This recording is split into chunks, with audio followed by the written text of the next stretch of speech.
राम राम। बंगाल को लेकर के देखिए, मैंने पहले भी कहा था कि केरल, हर राज्य की अपनी तासीर होती है और केरल कांग्रेस को ख़त्म कर देगी। अब बंगाल को लेकर के वामपंथी और जिहादी इतने व्याकुल क्यों हैं, उसके पीछे एक हिस्टोरिकल रीज़न है। 1200 ईस्वी में बंगाल में इस्लाम प्रवेश करता है और 1204 से लेकर के आज तक बंगाल एकमात्र ऐसा राज्य है हिंदुस्तान का जहाँ पे कि इस्लाम प्रिवेल किया। आज़ादी के बाद भी अपीजमेंट की वजह से प्रिवेल किया। हर राज्य, यहाँ तक कि अगर बंगाल के बगल वाला उड़ीसा को भी देखेंगे तो वहाँ भी मराठे 1750 तक पहुँच गए थे। कटक, अटक से कटक उन्होंने मिशन किया था, कटक उन्होंने एक्वायर किया था।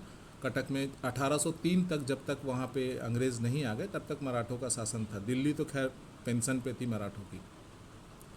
तो क्या है कि ये जो वामपंथियों को ये लग रहा है कि भाई एक ऐसा राज्य जो उनका किला था, जहाँ आज तक हिंदुत्व नहीं इतना उग्र रूप लिया, और हिंदुत्व रूप इसलिए नहीं लिया क्योंकि बहुत लंबा झेला। इवन पाकिस्तान ने इतना नहीं झेला। महाराजा रंजीत सिंह तो अफ़गानिस्तान तक, मतलब मुस्लिम शासन के बाद कहीं सरदार, कहीं राजपूत, कहीं हिंदू, कहीं पे मराठे, मराठे सबसे ज़्यादा, सरदार सबसे ज़्यादा, इन लोगों ने फिर से वापस सनातन की प्रतिष्ठा की थी। बंगाल एकमात्र ऐसा जगह था जहाँ 1200 के बाद 2026 में इस तरह खुल के जय श्री राम हुआ है। ये कष्ट है। हिस्टोरिकल पर्सपेक्टिव को समझिए, क्योंकि हम और आप जैसा सोचते हैं, इस्लाम के जो लोग हैं, जो इनके थिंक टैंक बैठे हुए हैं विदेशों में, और उनके जो चेले चपाटे, कोई मदीना से आके, कोई शेरवान से आके यहाँ बैठा हुआ है, वो वैसा नहीं सोचता।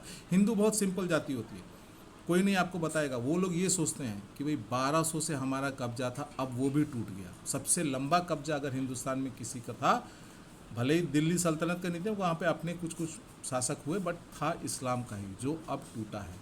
ये इस वजह से, ये जितने आपको विदेशी, कोई ईरान के आकर के लंपट इंटेलेक्चुअल्स हैं, ये सब जो इतने व्याकुल हैं, उसका व्याकुलता का कारण ये है कि उनका आखिरी सबसे लंबा किला जो था वो गिर गया।